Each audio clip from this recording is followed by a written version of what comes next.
ভারতের নানা প্রান্তে ঘুরতে ঘুরতে সেবার মানালিতে এসে বিপাশার খলখল স্রোতে মুগ্ধ হয়ে ভেসে গেলাম পাইনের সবুজ সমারোহ আর উপলখণ্ডের বৈচিত্র্যে।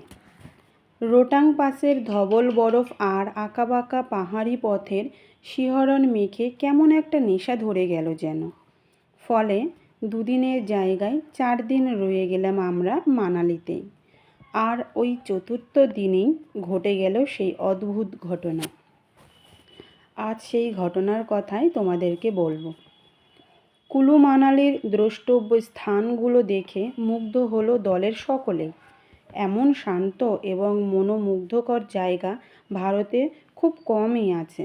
সত্যি কুলু মানালির প্রাকৃতিক সৌন্দর্যের কোনো তুলনা নেই। দেশি বিদেশি লক্ষ লক্ষ যাত্রী প্রতি বছর বেড়াতে আসে এখানে।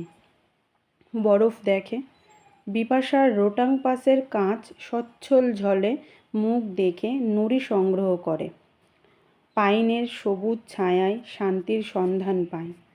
সত্যি মানালিতে গেলে ওখান থেকে যেন নড়তে ইচ্ছা করে না। খুবই আনন্দে কেটে গেল 4টে দিন। পরের দিনই আমরা যাব ধর্মশালায়। খুব ভোরেই বাস ছাড়বে, পথেই টিফিন লাঞ্চ হবে, এমনই ঠিক আছে।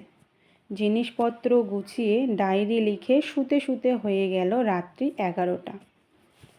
মানালির ইতিহাস, মনুর নৌকা, মহাভারতের পঞ্চ পাণ্ডবদের এখানে আসা, হিড়িম্বার সঙ্গে ভীমের বিয়ে, ঘটোৎকচের জন্ম, এইসব নানা কিছু ভাবতে ভাবতে কখন যে ঘুমিয়ে পড়েছিলাম খেয়াল নেই। এক সময় হঠাৎ মনে হলো কে যেন ডাকলো, আরে রঞ্জনবাবু, হিড়িম্বা মন্দিরে যাবেন না? যাবেন বলেছিলেন, চলুন। সবাই চলে গেল যে। ও হো, তাই তো, হ্যাঁ হ্যাঁ যাব। বই কি, দাঁড়ান দাঁড়ান, আসছি এখনই বলেই এক লাফে বিছানা থেকে উঠেই নেমে আসি বারান্দায়। সঙ্গী বাদলবাবু নিচে দাঁড়িয়ে। হ্যাঁ চলুন এবার। জানেন তো, হিড়িম্বা হলেন এখানকার প্রধান দেবী। হিড়িম্বার কথাই এখানে শেষ কথা, তার ওপরে কেউ নেই। বলতে বলতে হনহন করে এগিয়ে চলেন বাদলবাবু। পা চালাই আমি। একটু যেন শীত শীত লাগছে। রাস্তায় লোকজন চোখে পড়ছে না তেমন, শুধু বিপাশার খলখল ছলছল ধবনী ছন্দিল হয়ে কানে বাজছে। আমাদের দেখে রাস্তার পাশে শুয়ে থাকা দুটো কুকুর কি ভেবে যেন ঘেউ ঘেউ করে জুড়ে দিল। কিন্তু সেদিকে কোনো ভ্রূক্ষেপ নেই আমাদের। চলছি তো চলছি। এক সময় বাজারের রাস্তা ছেড়ে বাদিকের সরু রাস্তায় উঠি। চোখে পড়ে বিশাল বিশাল পাইন গাছ। হিড়িম্বার এলাকায় ঢুকে পড়ি দুজনে। চোখে পড়ে ছোট্ট সাদামাটা টিনের চাল দেওয়া মন্দির। কিন্তু এ কি, সব স্তব্ধ কেন? কোনো হৈ হৈ নেই, লোকজন নেই, গেল কোথায় সব? এমন কি যে বাদলবাবু এতক্ষণ সামনে ছিল, সেও দিব্যি ঢুকে গেল মন্দিরে। আর ঠিক তখনই বেরিয়ে এলেন খড়গ হাতে স্বয়ং হিড়িম্বা। ওহ, কি ভয়ঙ্কর চেহারা! আয় আয়, তোকেই তো খুঁজছি আমি, বলেই এগিয়ে এসে আমার মাথায় স্পর্শ করলেন খড়গ দিয়ে। মনে হলো চোখ দুটো যেন জ্বলছে আর লক লক করছে জিভ রক্তপানের ব্যগ্রতায়। ঠিক তখনই দূরে কোথায় যেন জঙ্গলের মধ্যে হুক্কা হুয়া করে ডেকে উঠল কটা শিয়াল।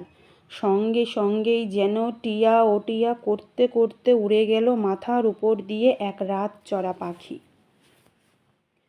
কেমন যেন অবশ হয়ে এলো আমার চেতনা।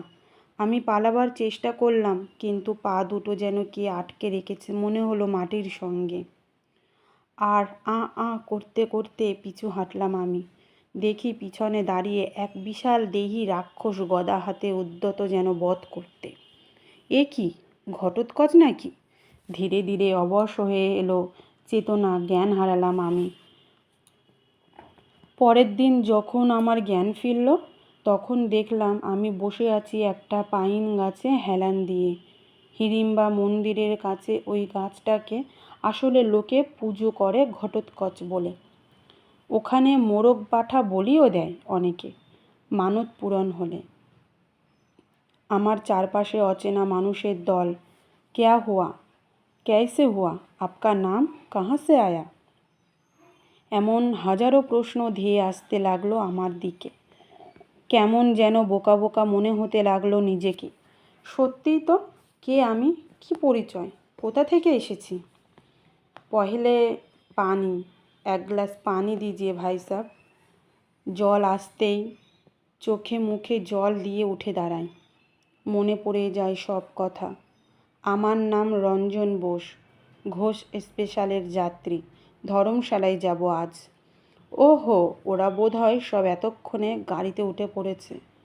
ছোট ছোট ছোট, কোন দিকে না কোনো দিকে তাকিয়ে উদ্ভ্রান্তের মতো ছুটতে থাকি।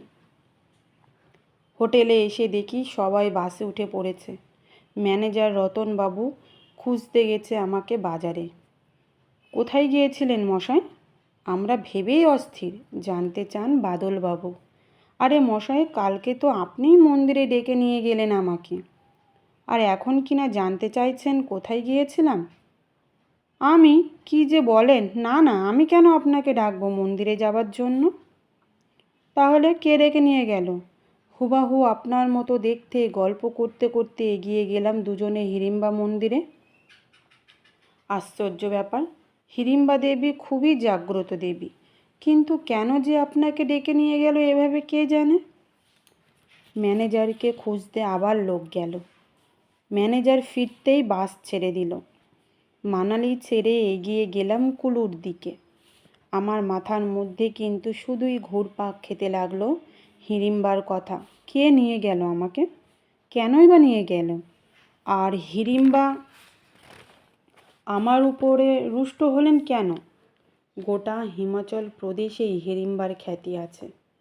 মহাভারতে উপেক্ষিতা হলেও এই অঞ্চলের অধিবাসীরা তাকে শ্রেষ্ঠত্বের মর্যাদা দিয়ে আসছে যুগ যুগ ধরে। কিন্তু আমাকে কেন এভাবে টেনে নিয়ে গেলেন ওখানে? তার কোনো সঠিক উত্তর খুঁজে পাইনি আজও। হিড়িম্বার প্রতি অশ্রদ্ধাই কি এর কারণ? অশরীরী হয়ে ওরা কখন কী রূপে যে আসে তা কেউ বলতে পারে কেউ? মন্ত্রমুগ্ধ করে তারা যে টেনে নিয়ে যায় বিপদের দিকে, নেহাত পূর্বজন্মের পুণ্য ছিল। তাই সে যাত্রায় বেঁচে ফিরেছিলাম ওই বন পাহাড়ের অপরূপ দেশ থেকে।